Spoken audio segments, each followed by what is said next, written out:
Hey everyone, welcome to Yokohama, Japan, where we're at the red brick warehouses by Yokohama Port, and we're at a little shop inside one of those warehouses called the Food Sample Shop. So get a look at all this food. Doesn't it look delicious? But here's the thing, it's all plastic. Hey Ryan, thanks for joining me. I'm still so new at this whole YouTube live thing, so I never know if anyone's gonna come in, so good to see you. So let's take a look at the food here, because it is pretty amazing. Japan for its restaurants. Hey Lee, how's it going? I know, I'm still learning everything. Japan, like in front of all its coffee shops and restaurants, they have plastic food to make it easier for people to order or kind of get an idea of what to eat. So it's really helpful for those of us that can't always read a Japanese menu. We just look in the showcases and we can say, oh, this is what we want, and point to the food. But the whole art of plastic food is just fascinating. So these are some samples. How is it floating? Good question. It's not floating, Lee. It's actually a ghost eating that spaghetti. But there's actually an art to making this plastic food. I'll go to the showcase in just a minute.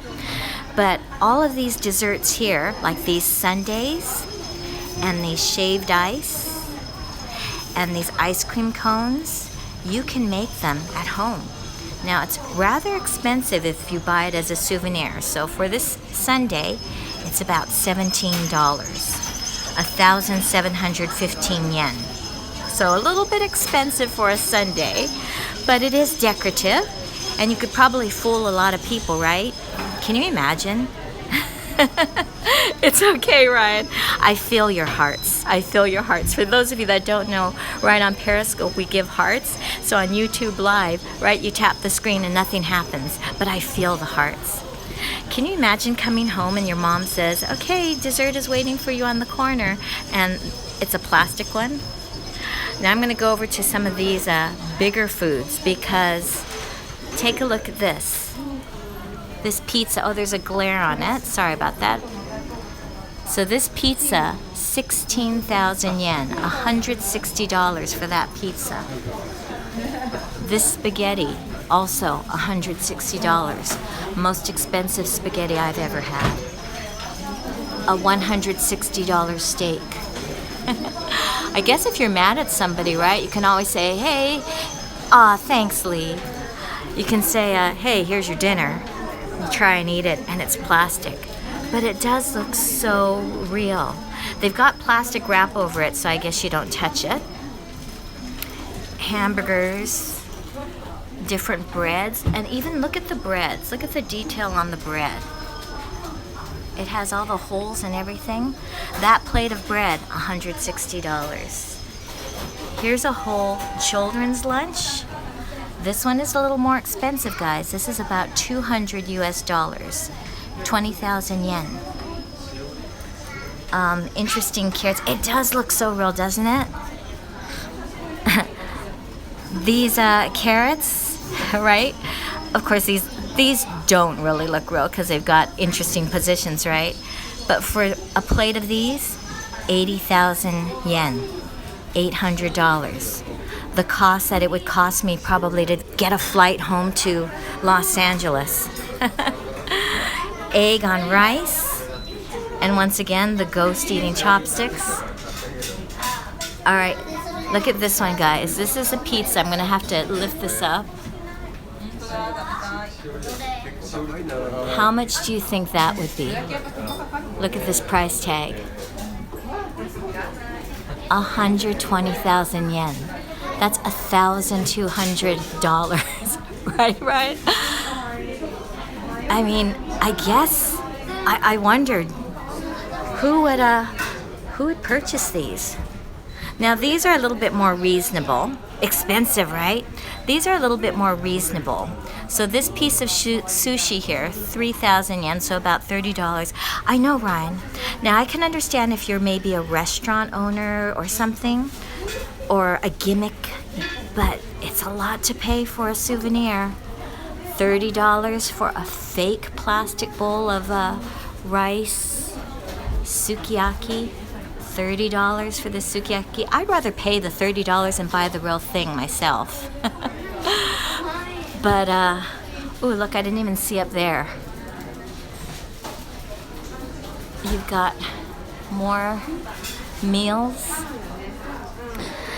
You gotta admit, they're pretty unique. Like this one, you could have a little clam on a keychain, or an oyster. You know, hey, you could say, you want a pearl necklace? I'll give you the oyster instead. That's $20 there. Okay, you've got skewers. You've got your little bowls of ramen. But see, even the soups, right? It's all plastic, but it looks so real. So, right? You could definitely do some good mischief with those. Yeah, Ryan, Lee's a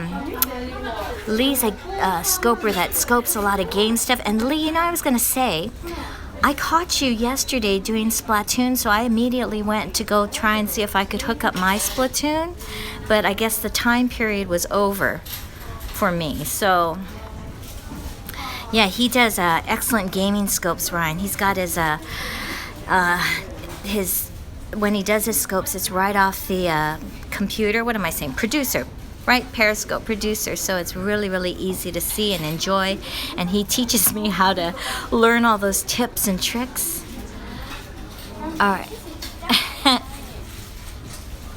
There you go. Now, if you're on a diet, I guess it would be an evil trick, right? To say, hey, I left you a dessert, and then have it be plastic. But here's some kind of cool gimmicky things, like a pepper hook. Yeah, it told me, Lee, that I couldn't get in it, but oh my god. Oh, I was gonna say this looked like a flashlight, a takoyaki flashlight, but it's not. Oh, you know when you practice your vocabulary, if you're a student, right? You've got like practice cards on a wafer. This is like a sandwich. These look pretty real. I'd be terrified though to have this and have my dog think it was real.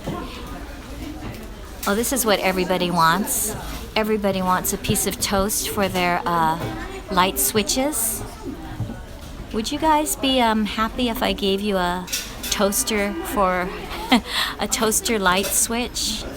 I bet you'd be the only ones in the US that would have them. Hey, Lori. Lori, how's it going? Lori, we have Ryan and Lee also here, and I see some other people. Welcome. If you're not commenting, I hope you are enjoying this little glimpse into an art in Japan known as plastic food art. They usually put plastic food in front of restaurants, so it makes it easy for people to order and see the food that they have.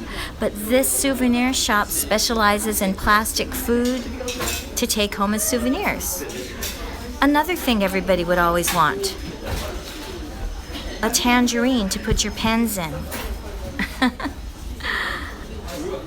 And we call these musubis. Hello, hello. Okay, here's some question for you, making you hungry. Do you guys know what these are? Do you guys know what these are? Let's see. Can you see the end of this? This may gross you out, but this is called a mimikaki, and it's what you put in your ear to take out your earwax. You know how some people use Q-tips? Well, in Japan, they use these things to dig out and clean the inside of your ear. Very carefully, I might add. You know, you don't just jam it in. It's just very delicately what they use to clean your ears, and you can have a sushi one. You might be the only one that cleans your ear. You might be the only one that cleans your ear with something that has sushi on it. All right, let's take you over to this section. Ooh, some more. I know, gross, right? We've got watermelon, we've got tomatoes, we've got cold noodles. Now this watermelon, right? This watermelon, I have to say, in person, it doesn't look as real.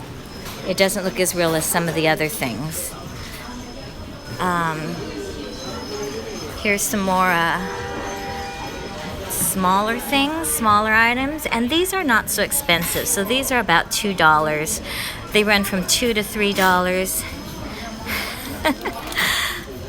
for a piece of fake strawberry. Here's the things. Oh, I see. This is to make your own sundaes. That's why they're cheap.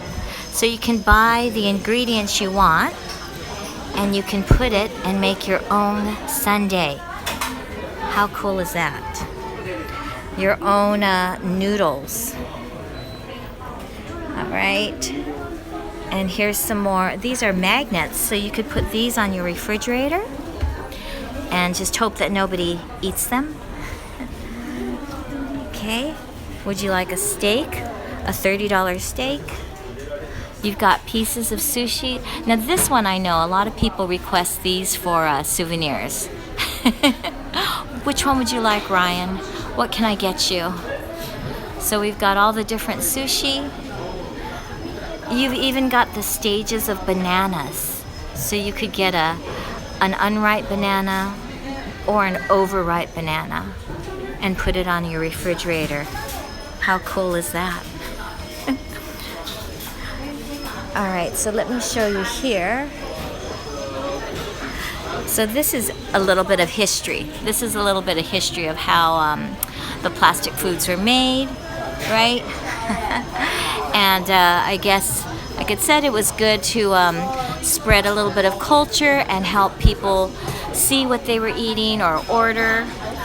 There's a whole art. You can see like the plastic molds. The plastic molds to get it just right. The bananas, right? Stages of bananas. Here's some stages of chicken. Fried chicken in its uncooked form all the way to crispy form. You can have salmon and get, depending on the paint, right? It's the same piece of salmon, but depending on how you paint it will depend on how real it looks. Same with meatballs, same with shrimp. So yeah, so that is this place here.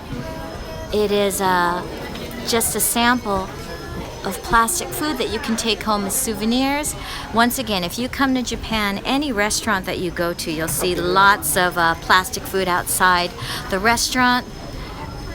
It is cool, isn't it, Lee? So this is in the red brick warehouses in Yokohama, Japan, right outside Minato Mirai. If you're, salad, yep. If you're coming by and if you'd like this as a souvenir, definitely visit this shop. If you're just interested in being surprised at how expensive plastic food can be, come and take a look at this shop. So hey, those of you that were here live with me, Ryan, Lee, Lori, thank you so much. This was fun. I'm still really new at all this YouTube live business, and I'm not quite sure sometimes how to